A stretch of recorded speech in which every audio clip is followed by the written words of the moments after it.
विरति पर पुणी थे स्वागत करुँच कार्यक्रम शांतिर सन्धान को आमे कथा होतिले सद्गुरु विषय गुरु अनन्य गुरु एक विशाल व्याख्या विशाल तत्व से तत्व विषय जेते कहले मध्य कथा कम रहिबो ए सद्गुरु निर्णय करी गुरु को पाई जीवन रे निम्न स्तर को माने ऊर्ध्व को जाई पारिचंती एवं आमे कहार उदाहरण नहीं पारिबा। उदाहरण तो शास्त्र रे परिपूर्ण आज्ञा आपण को मु टिके पूर्व मध्य कहिछि जे केवल सद्गुरु पर्याय होउछि सेही पर्याय आज्ञा जेउठी मनीष साधारण रु असाधारण अवस्था को जाए केवल आध्यात्मिक स्तर रे आज्ञा साधारण जीवन जगत जीवन को अनुभव करि पारे। रामकृष्ण परमहंस को नरेन कहिले मते कोन ठाकुर को देखै दे परिबो ना मु निश्चित देखै देबी। आज्ञा एई 2-3 मास तळे बेंगलोर रु जणे उच्च सुशिक्षित संपन्न व्यक्ति युवक जणे मते सेही प्रश्न दोहराई थिले। आज्ञा मु स्वामीजी मु आश्रम को जीवी ठाकुर कौन मत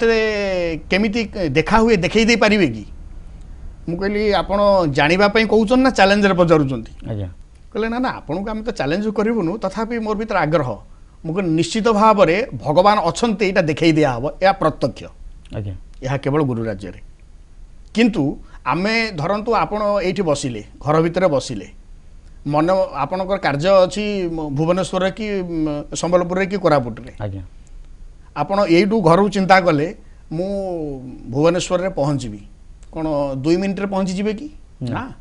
आपणको घर ठारू आपणको बाजार पर्यंत दूरता अतिक्रम करिवे। आपणकर से बाजार ठारू जदि बस कम्युनिकेशन अछि कि ट्रेन कम्युनिकेशन अछि आपण गले किंबा जदि निजस्व जान अछि घरु आपण बाहर की जिबे ताहा पय गोटे निर्दिष्ट मार्ग अछि ये नुआ आपण भुवनेश्वर जीवा जदि मन इच्छा संबलपुर रास्ता रे गले भुवनेश्वर पहुँच परिबेनी। आज्ञा भुवनेश्वर पहुँचवा पय निर्दिष्ट पथ अछि एवं निर्दिष्ट दूरता को आपण अतिक्रम करिया को पड़िबो तेबे जाई पहुँचबे। तो ईश्वर प्राप्ति गुरु राज्य रे ईश्वर प्राप्ति 100% सत्य। आज्ञा यह है सेवकर जीवन अनुभव कारण 12 वर्ष बयस रु घर छाड़ी गुरुदेव आश्रय अच्छी। आज्ञा यह हूँ जीवन अनुभव। आज्ञा कारण भागवत आमको शिखई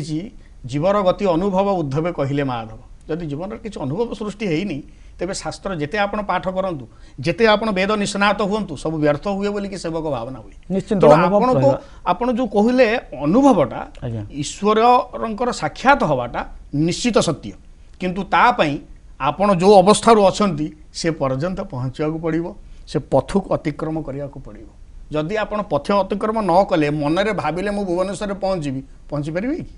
हम तेणु आपन को निर्दिष्ट पथ को अतिक्रम करने को पड़ो अर्थात ईश्वर उपलब्धिर मार्ग को अवलंबन करने को पड़ो से मार्गटा को जी देखा सद्गुरु संसार माया मोह भितर आबद्ध थिबा मनीष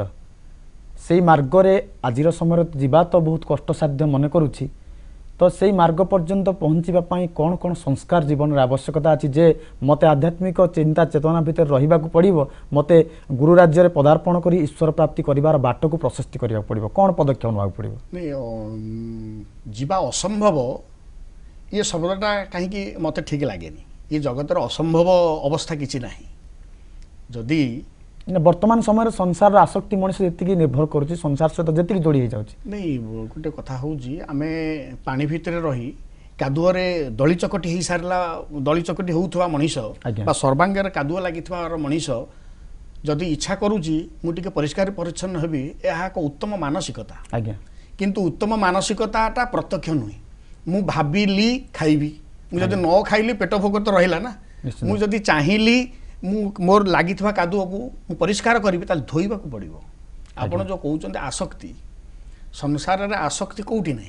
सबुठी अच्छी आसक्ति शून्य मनीष ये संसार रे कहीं ना। आज्ञा जदि आसक्ति शून्य हुए तो से जड़ हो किंबा बद्ध पागल हम मनीष बुद्धि थिबा मनीष ए जगत आसक्ति शून्य हो पारनि तेणु आपण मन गोटे शंका आसीपे आम दर्शक मान भर गोटे प्रश्नवाची कथा को शुणु शुणु स्वतः सृष्टि हो पारे। आज्ञा ताले जो माने साधु हो गले बा सन्यास दीक्षा नेले हिमालय कंदर तपस्या कले एटा उदाहरण आसीबो आपे जो गृह त्याग कर दउचंत बोधे सेही माने आसक्ति शून्य की परम पूज्य बाबा बलिया से माने मु केवल मो निज गुरुदेव बोली मु कहूनी। भारत वर्ष सारा बोधे शह शह लक्ष लक्ष साधुंकर स्पर्श बा सेमानकर सानिध्य लाभ करिछु एते प्रत्यक्ष वास्तव कथा ବାବା ବଳିଆ କୁହନ୍ତି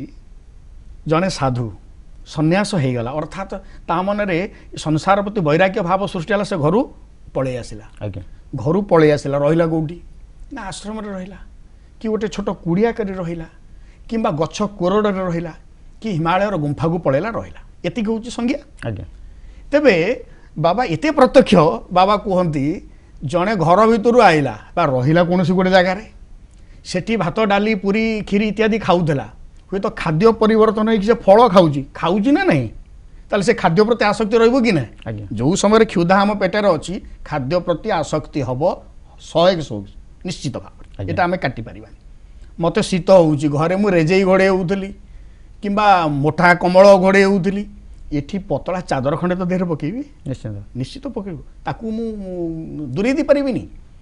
ଘରେ ଥିଲାବେଳେ ଆପଣ ଏସି ଅନ୍ କରିକି 24 ଘଣ୍ଟା ବସୁଥିଲେ ଶୋଇପାରୁନଥିଲେ ଆଜ୍ଞା ଏଠି ମୋର ମୋତେ ସାମାନ୍ୟ ପବନ ଟିକେ ଆବଶ୍ୟକ କି ନାହିଁ ଅର୍ଥାତ୍ ସ୍ଥୂଳ ଦେହ ଅଛି ମାନେ ଆସକ୍ତି ଅର୍ଥାତ୍ ସେ ସାମାନ୍ୟ ହେଉ ବା ବୃହତ୍ତର ହେଉ ଆଜ୍ଞା ରହିବ ହିଁ ରହିବ ଅର୍ଥାତ୍ ଜଗତର ମାୟା ଆମ ସହିତ ରହିବ ରହିବ। କାରଣ ମୁଁ ଦେହରେ ଯେ ପର୍ଯ୍ୟନ୍ତ ଅଛି ମୁଁ ପିନ୍ଧିବି ମୁଁ ନିଶ୍ଚିତ ମୁଁ ଗଣ୍ଡେ ଖାଇବି ଆଜ୍ଞା ମୁଁ ନିଶ୍ଚିତ ଭାବରେ ମୋତେ ନିଦ ହେଲେ ମୁଁ ଟିକେ ବିଶ୍ରାମ ପାଇଁ ଜାଗା ଲୋଡ଼ିବି ହଁ ମୋର ମୋଟା ସେଜ ମାଠ ପଲଙ୍କ ନ ହେଇପାରେ ତଳେ ଗାମୁଛାଟା ପକେଇ ତ ଶୋଇବି କିମ୍ବା ଭୂମିରେ ତ ଶୋଇବି ମୋର ମୋଟା ତକିଆ ନ ହୁଏ ହାତଟାକୁ ମୋଡ଼ି ତ ଦେଇକି ମୁଣ୍ଡ ତଳେ ଶୋଇବି ଆଜ୍ଞା ଆବଶ୍ୟକ ଅଛି ଅର୍ଥାତ୍ ଯେଉଁ ଆସକ୍ତି ଶୂନ୍ୟ ଅବସ୍ଥା ନାହିଁ କିନ୍ତୁ ଆମେ ଅଯଥାରେ ଯେତିକି ଆସକ୍ତିଯୁକ୍ତ ହେଇଯାଉ ଏଇଟା ନ ହେଲେ ହେବନି